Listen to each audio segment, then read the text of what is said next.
ဒီပြဿနာကိုလူတော်များများကြုံမှုကြလိမ့်မယ်လို့ကျွန်တော်ထင်တယ် Android phone screen တစ်ခုကိုကျွန်တော်တို့ကွန်ပျူတာနဲ့ချိတ်ဆက်ပြီးတော့ပြသဖို့အသုံးပြုဖို့ဆိုတာကခုမှစပြီးတော့မှ try ကြည့်မဲ့သူတွေအတွက်ဆိုရင်ဘယ်ကစလို့စရမလဲဆိုပြီးတော့တော်တော်အတွေးများစေတဲ့ကိစ္စဖြစ်ပါတယ်အဓိကကတော့ကျွန်တော်တို့ presentation meeting တွေမှာအဖြစ်များပါတယ်ကျွန်တော်တို့ဒီ Android application တစ်ခုကို Android phone အစ်စ်ပေါ်မှာ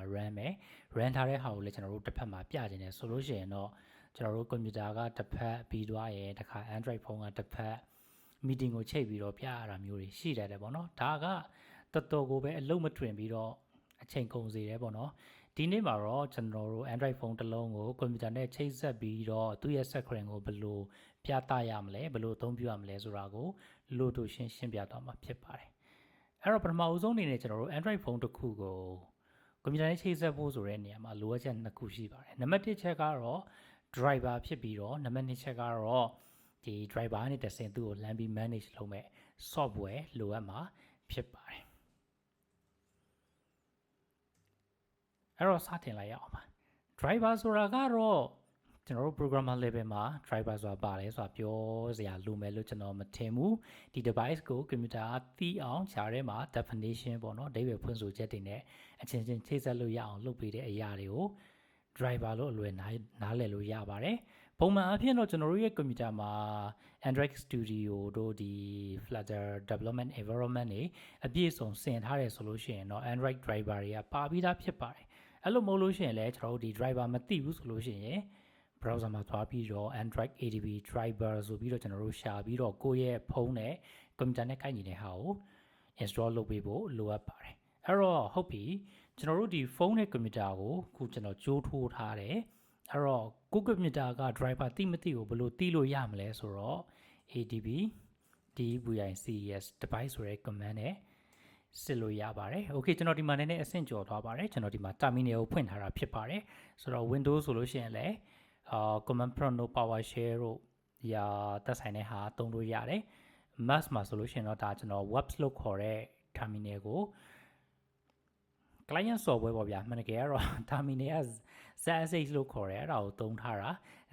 သူ့ရဲ့အပြင်ကဒီ software ရဲ့နာမည်က web လို့ခေါ်တယ်သူက AI လဲပါတဲ့အခါကျတော့ command တွေကရိုက်ကြတာလွယ်လို့ကျွန်တော်ဒီဟာလေးသဘောကျပြီးတော့သုံးနေတာဖြစ်ပါတယ်ဆိုတော့ Linux သမားတွေအတွက်ကတော့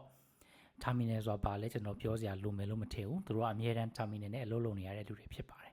အဲ့တော့ဒီမှာဆိုလို့ရှိရင်ကျွန်တော်ရဲ့ Android phone လေးက list or attach device attack ဆိုတဲ့နေရာမှာကျွန်တော်ရဲ့ device တစ်ခုစပြီးတော့ပေါ်လာပါတယ်ဒါဆိုလို့ရှိရင်တော့ကျွန်တော်တို့ကွန်ပျူတာနဲ့ကျွန်တော်တို့ရဲ့ဖုန်းကချိတ်ဆက်မိတယ်ကျွန်တော်တို့ဒါ driver လဲ install လုပ်ပြီးသားဖြစ်တယ်လို့ယူဆလို့ရပါတယ်အဲ့တော့နောက်တစ်ဆင့်ကတော့ကျွန်တော်တို့ဒီဖုန်းကိုကွန်ပျူတာကနေ manage လုပ်ဖို့အတွက် software ဖြစ်ပါတယ်ဒီနေရာမှာအခြား software တွေလည်းများစွာရှိပေမဲ့ကျွန်တော်ဒီ minimal အဖြစ်ဆုံးသုံးရတာအလွယ်ကူဆုံး software လေးတစ်ခုကိုကျွန်တော်ရှာထားပါတယ်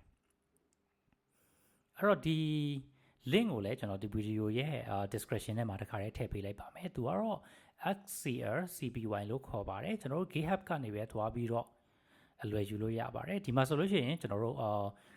macOS အတွက်လား Linux အတွက်လားစသဖြင့်ကိုယ့်ရဲ့လက်ဆိုင်ရာ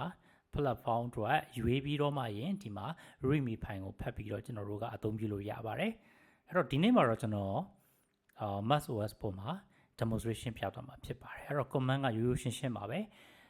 brew လို့ခေါ်တဲ့ဒီ install system ကိုသုံးမယ် brew install ဆိုပြီးတော့မှရင် scr/cpy ဆိုပြီးတော့ရိုက်ကမှာဖြစ်ပါတယ်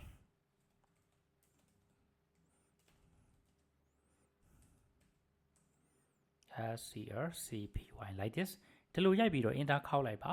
အဲ့ချိန်တန်လို့ရှိရင် install လုပ်သွားမယ်ပေါ့နော်အားလုံး default ပဲအဆင်ပြေပါတယ်တခါတလေ error တက်တာမျိုးရှိလို့ရှိရင်တော့ကျွန်တော်တို့ sudo ဆိုပြီးတော့မှရင်ဒါရှေ့ရခိုင်လိုက်လို့ရှိရင်အဆင်ပြေသွားမှာဖြစ်ပါတယ်အဲ့တော့ကျွန်တော်ကွန်ပျူတာမှာတော့ install လုပ်ပြီးသားဖြစ်တဲ့အတွက်အစအဆုံးမပြတော့ဘူးပေါ့နော်ဆောနာ command လေးကိုထည့်ပြီးတော့ enter ခောက်လိုက်ရင်ရပါပြီအဲ့တော့အသုံးပြုမဲ့ command အရင်ရိုးရှင်းပါတယ် scr/cpy ဒါပါပဲဆိုတော့ဒီမှာသူ့ရဲ့နောက်မှာ sub command တွေနဲ့ arguments တွေပေးပြီးတော့အသုံးပြုနေတယ်များစွာရှိပါတယ်ဒါပေမဲ့လည်းကျွန်တော်တို့ဒီ screen ကိုကျွန်တော်ရဲ့ကွန်ပျူတာမှာပေါ်လာဖို့အသုံးပြုဖို့အတွက်ကတော့ဒီ scr/cpy ဆိုတဲ့ command ကိုရိုက်ပါပြီးွားရင် enter ခောက်လိုက်ပါသူအလုပ်လုပ်ပါလိမ့်မယ်ခဏဆောင်ပေးပါ okay ပါ ဒါဆိုလို့ရှိရင်တော့ကျွန်တော်တို့ရဲ့ screen ကဒီနောက်မှာတက်လာပြီဖြစ်ပါတယ်အဲ့တော့အားလုံးပဲမြင်ရမယ်နဲ့တူပါတယ်ဒါကျွန်တော်တို့ emulator မဟုတ်ဘူးခင်ဗျတကယ်အပြင်က Android phone S6 ကိုကျွန်တော်တို့ရဲ့ဒါ MacBook မှာမြင်နေရတာဖြစ်ပါတယ်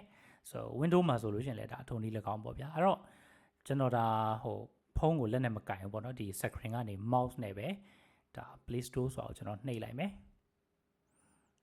so you can see ကျွန်တော် Play Store ကိုရောက်သွားတယ်ဒီမှာ mouse နဲ့တွားမယ်စသဖြင့်ကျွန်တော်တို့ဒီမှာ mouse တွေ keyboard တွေကလည်းကျွန်တော်တို့ဒီမှာတစ်ခါတည်း interact လုပ်လို့ရသွားတာဖြစ်ပါတယ်ဒီကကျွန်တော်တို့ Zoom meeting တွေ presentation meeting တွေပြတဲ့အခါမှာကျွန်တော်တို့ရဲ့ Android phone screen ကိုပြဖို့demonstration ပြဖို့လိုအပ်လာတဲ့အခါမျိုးမှာ